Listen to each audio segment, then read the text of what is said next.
Take deep breaths through your nose and exhale through your mouth, and realize that you are a beautiful being. You are creative, you are light, you bring others joy and happiness. You are worthy of love. That's what you need to remind yourself of, because in this critical world of who can get on top, who can make the most money, who can make the latest product, who can give the better, faster sales pitch, that's unhappiness, my friends. You will lose your spirituality to the self-identity of what others think of you. All right, so we got sound, we got video, you got me and my attention. Welcome back, guys. This is A Mann's Journey. This is my channel, and where I share spirituality, things that are going on in my life, my books I'm reading, pretty much anything to do with my development. I want to share with you guys, because I think one of the most rewarding things is to teach what you are learning. And that's a good way to retain things, because often I will find that if I don't teach things, they will disappear from my mind, and I don't get that opportunity to really let it sink in. As you can see here, this is the book I'm on right now.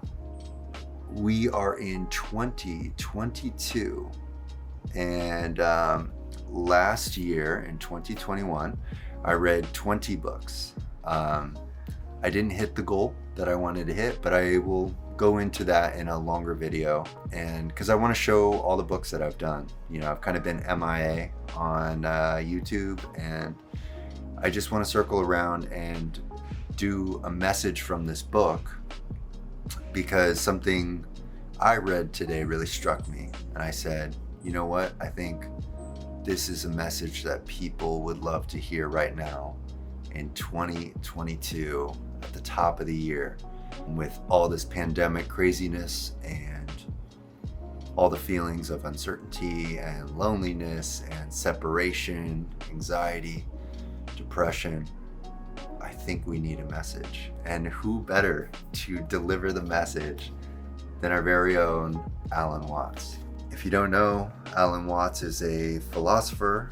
He's no longer with us. He passed away many years ago, but he connects Eastern philosophy with our Western world, and he marries these ideas and ideologies and creates these just incredible parallels and ways of communicating that speaks to the masses. It's very easy to grasp.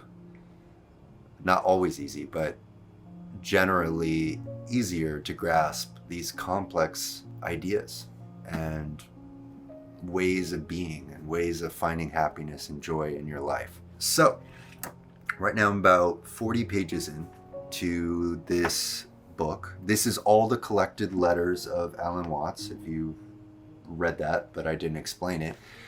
These are all the letters he sent to gurus and family members and just anybody of significance in his life, and it's all compiled together by his children and his grandchildren, and they have some commentary in here as well, but I'm very fascinated by this book because there's some hidden gems here, and you get inside the mind of Alan Watts, and that's what I want to do, is kind of connect into a deeper mindset of where he was thinking throughout his life.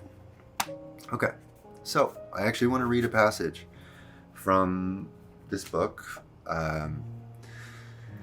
This is one of the newsletters he sent out. It's newsletter number 2. So these were sent out as newsletters that people could kind of read, like a journalist of sorts, on spirituality.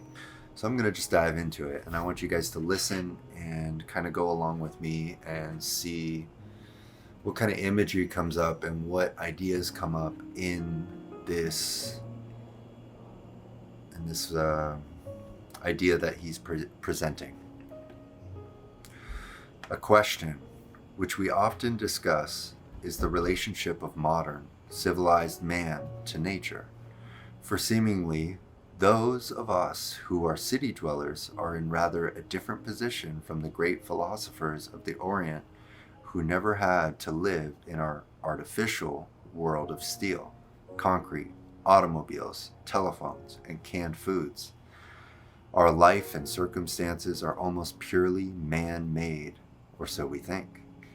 And there are many people who believe that we can never achieve any great degree of spirituality until we return to a closer contact with nature.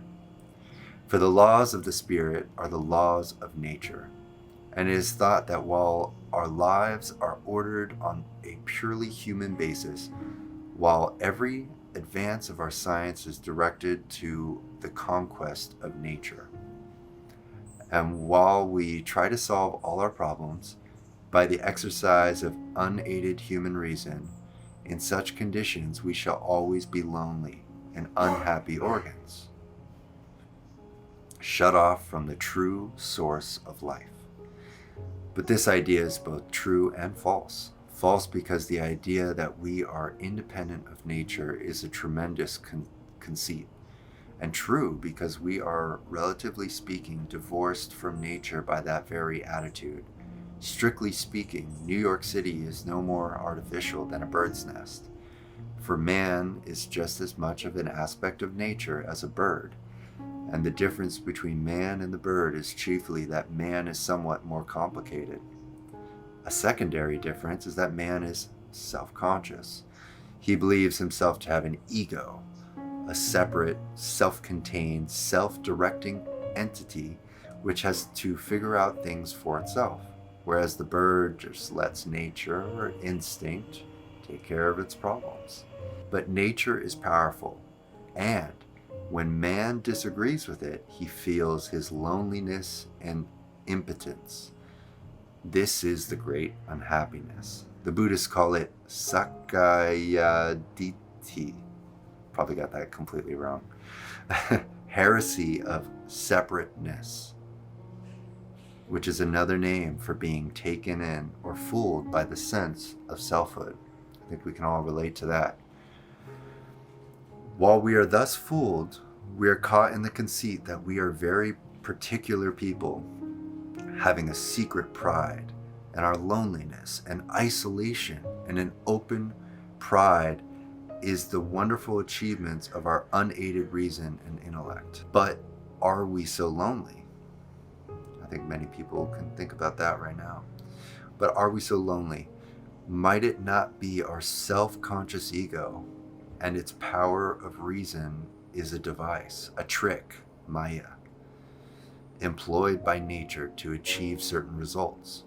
Nature arranges for us to feel that we are separate selves in order to manifest aspects of the natural power for which animal is not equipped. Thus, it is most important that we should have this feeling, provided we are not fooled by it. Two things are therefore involved.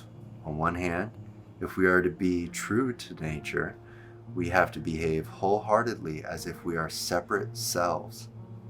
On the other hand, we have to recognize that self-consciousness and rationality are devices making it appear that we live our lives, whereas, in fact, nature lives them under disguise. Selfhood means that nature is playing at being lots of different separate and self-ruling beings. In truth, however, there is an absolute division. In truth, however, there is no absolute division between self and nature.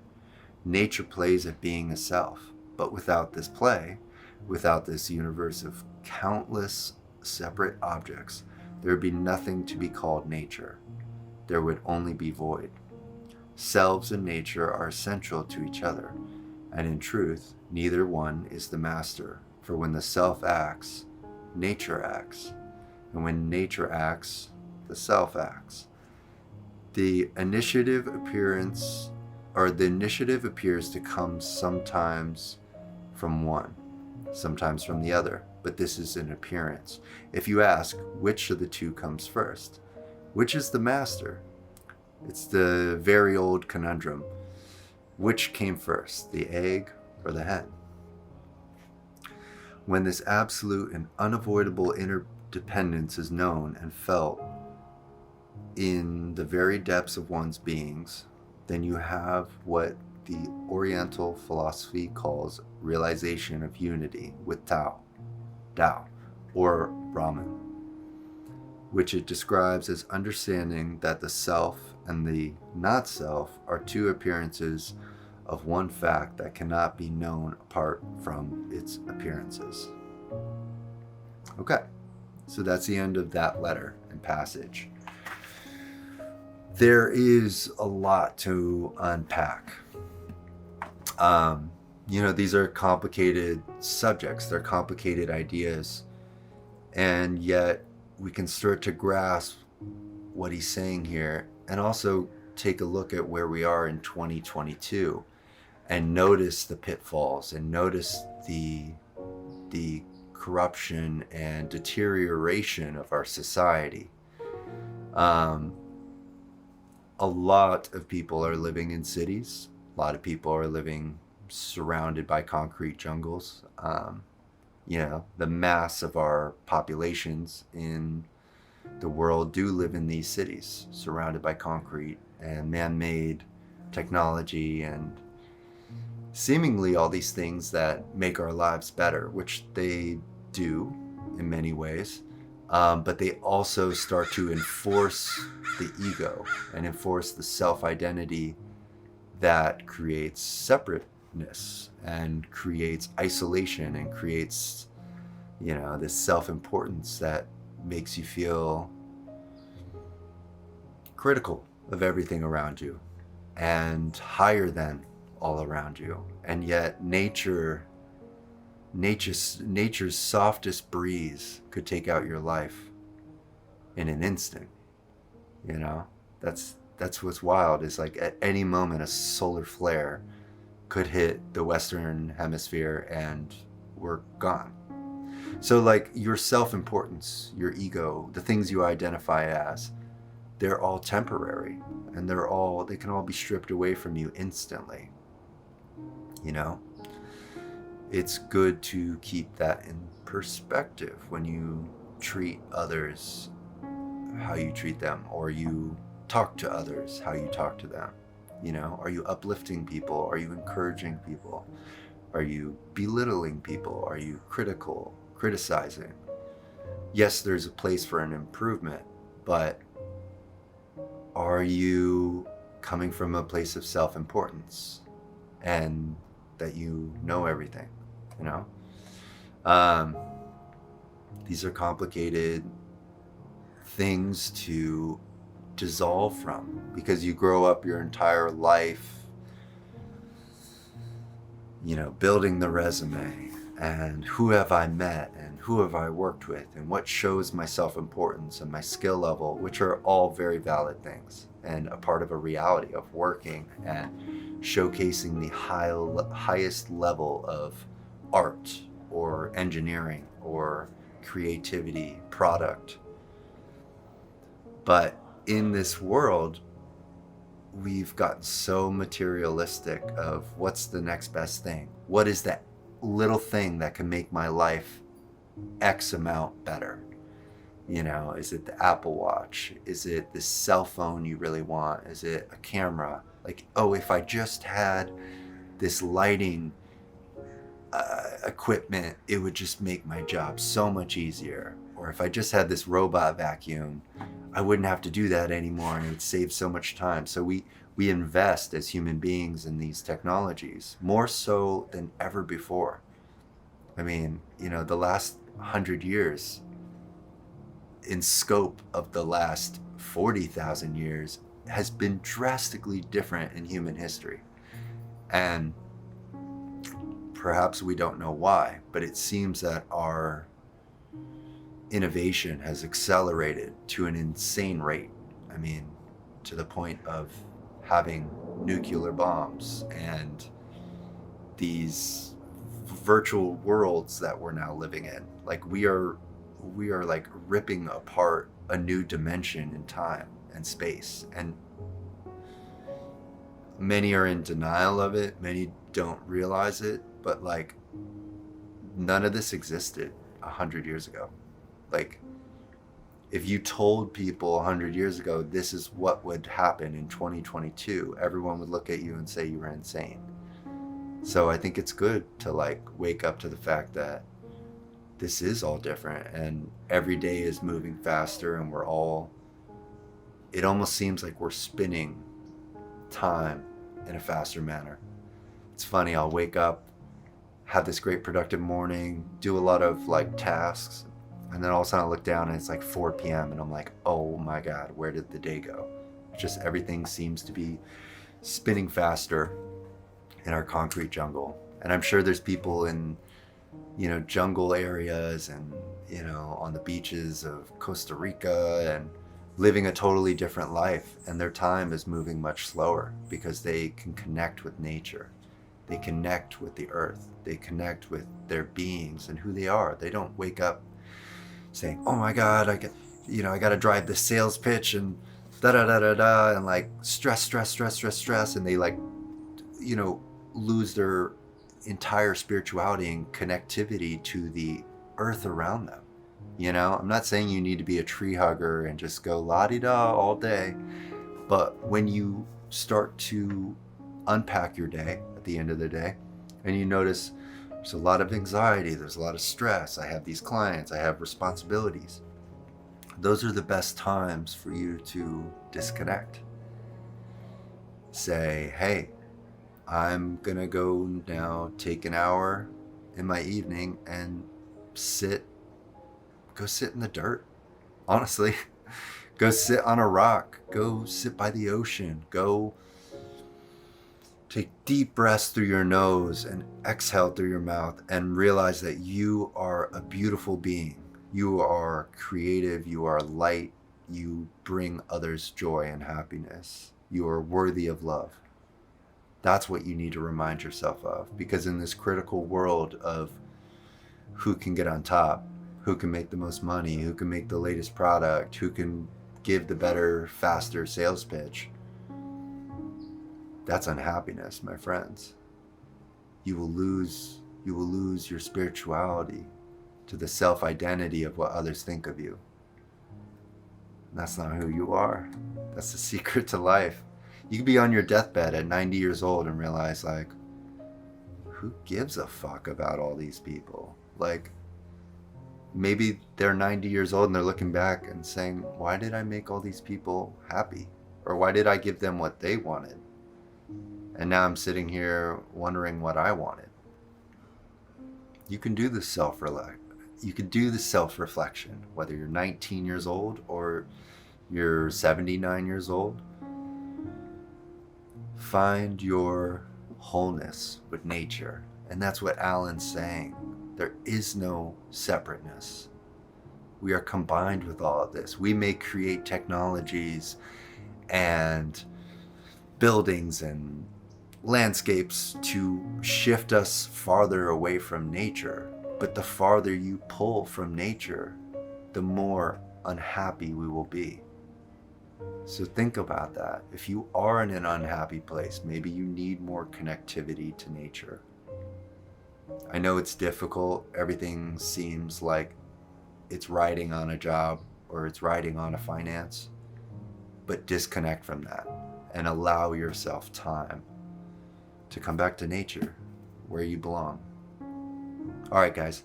I feel like I got as much out of this. Squeeze some orange juice out of this orange. This is an amazing book. It's 560 plus pages. So the AlanWatts, the collected letters of Alan Watts. Go check it out. Check out some of my other videos. I do a lot of book reviews, and this is kind of something different. This is a bit of a like daily download, but a book passage, if you will, with Alan, because it just stuck out to me, and I was like, you know what? This needs to go out to the people and receive a message, because I've been feeling isolated. I know you've been feeling isolated. At times I feel alone, and I try to remind myself that I do need connectivity to society. I do need connectivity to you. and to get out of my head, you know, because I am an artist. I want to create good content. It's like, it doesn't always have to be like the most perfection, the most perfect, the most bow tie thing. I'm going to send this out to you guys, and you either stick with me to the end or you don't. But that's okay. If I can affect one person with a message and say, you know what? Maybe at the end of the day, I'm going to go meditate in the sand, or I'm going to go meditate under a tree. If I can get one person to go do that, like, this is all worth it. You know what I mean? It's not like abundance comes in many forms. And yes, we all need money, but that's not why I'm doing this. So thank you guys so much. If you're new to the channel, please subscribe wherever the button is down below. I'm on Instagram, I'm on Twitter, I'm on LinkedIn, like wherever you want to find me. I'm a photographer. I just enjoy the arts, as you can see. This is my Bob Ross painting that I just made on New Year's. Made it on New Year's Eve. So I involve myself in all the arts, and it makes me happy. It's an expression of my being. So thank you guys for sticking around, and I'll see you on the next one.